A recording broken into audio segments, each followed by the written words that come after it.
Hello everyone, this is JPL back for another review, and today I'll be reviewing the very first book review, The Great Gatsby. Now, if you're new to my reviews, then here's how they normally work. I sit here in front of a camera, and I tell you my personal thoughts and opinions on what the subject is. And that's it. No fancy editing, no music, no little animation, no crazy acts or skits or whatever you want to call them. None of that. Just this, a heart to a lens screen conversation. So, to start out with The Great Gatsby, let's say this. The book is moderately good. Okay? Personally, I would think. I think that it was once a very good book with well written outs, but for the time period we have now and the style of writings each person has, it's sort of lingered off into something else.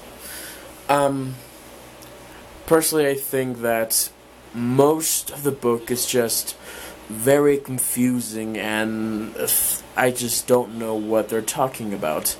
And an important thing you should probably do when trying to read a book like The Great Gatsby is you really want to be open-minded and not just literal about it. Otherwise, you're gonna miss out on a lot of symbolism. Like, lots of symbolism. There is so much symbolism in this book. It's not even kidding. It's like almost every page there's symbolism in it. And just because a person's dress is yellow doesn't mean it's just yellow. There's got to be something behind it.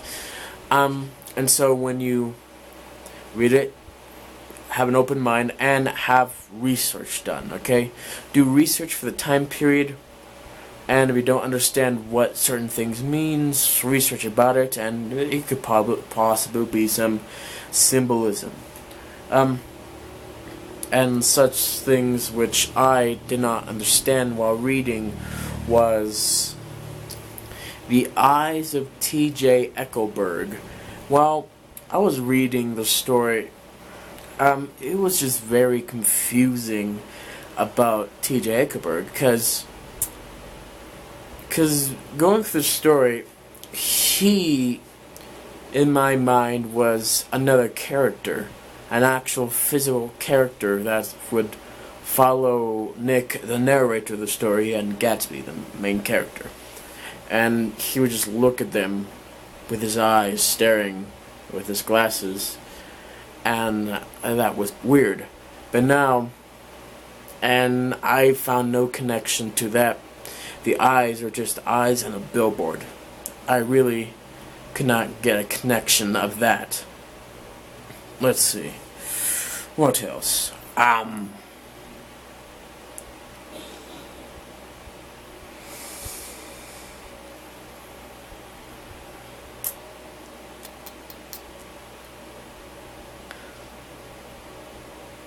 Okay.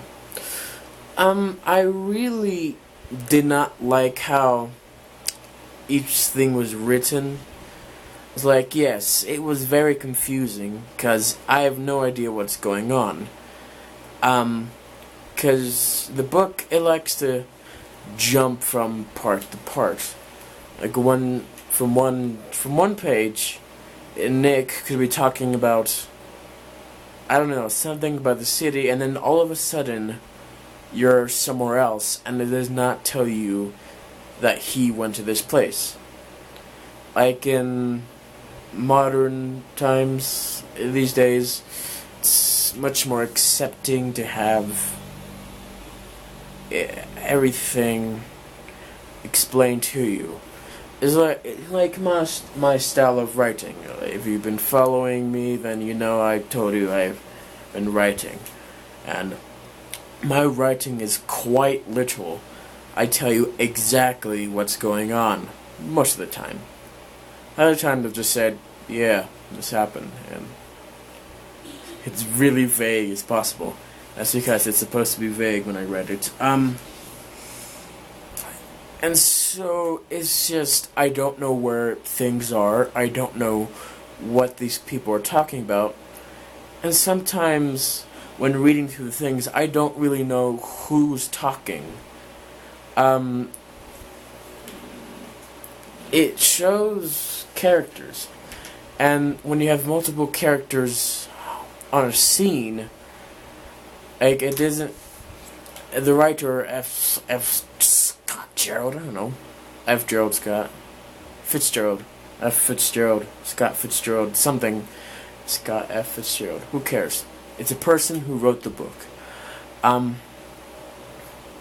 The way he wrote the scenes where there's dialogues with multiple people, he does not clearly have a transition between who's talking and who's not talking.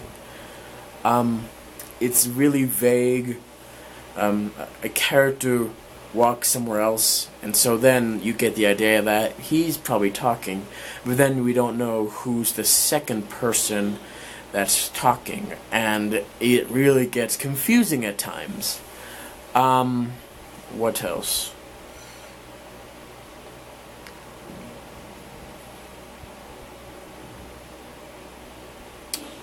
There's a lot of descriptions in this book. Talking about cities and how the thing feels to the people. I really find that to be unnecessary. Like, for me, I would prefer they just say, this is a place. This is, okay, this is basically what the place is and what happens there. There's lots of this there. But there's this place right here, and there's these kind of people here. Oh, by the way, we're going to this place. Okay, we're going from here to here to here in this general direction and this many time. Okay? Exactly what you need. I really feel like they should tell you exactly everything, what's going on. And the descriptions, instead of them just being vague and metaphorical, they need to be literal and obtuse. Obtuse. It's a word. Obtuse is an interesting word, okay? Okay. What else?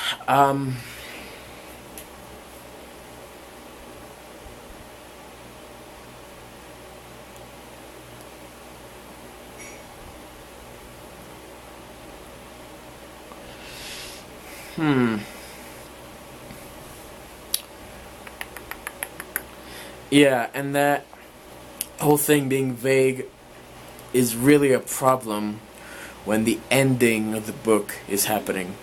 Because because spoilers, a certain character dies, two characters dies, and they're really vague about it, okay? I mean, it just describes, you know, a couple of gunshots could be heard or something like that. And, you know, we know that one main character is dead because they said, oh, this guy's dead. And then the other character, who's also dead, his death was just really vague and we don't know what happened. You know, they said, oh, he's a psychopath. There were multiple shots. And so then you get the impression, you know, probably this happened to a certain character. So, vagueness is not appreciated in my terms, okay? Unless it's my version of vague where the writing is not academic writing. It's just standard social talk, but not with all the shortcuts in writing. Just saying, you know what? This person walked up to this person, did this thing, and then did the other thing. And boom, they're dead. And that's how I would prefer writing would be. But I forgive that kind of thing because the 1920s was a long time ago, okay? Almost 1920s was, let's see, mathematically in here, 96 years ago. almost 100 years since that time period. And so, lots have changed back then. What else?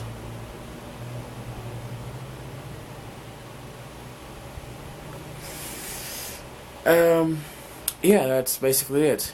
Overall, I think it's an interesting thing from certain parts of things, but most of the time it's just confusing on what's going on and how things are described. Sometimes it'll be required for you to read over the thing multiple times so you can get what's going on.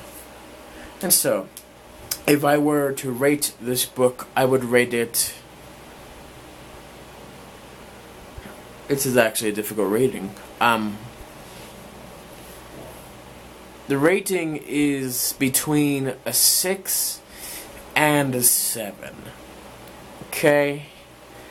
Like, it's not good enough that I want to reread it or just be all like, oh, crazy fan theory about it. It's just there. And it's not a very good book for my eyes, but it's also not a bad book. And so it's in the line of 6 or 7. And so mathematically that would be a 6.5. So there you go, 6.5 out of 10. That's how I would rate this book. Yeah. So, thank you guys for watching, and I'll see you all next time.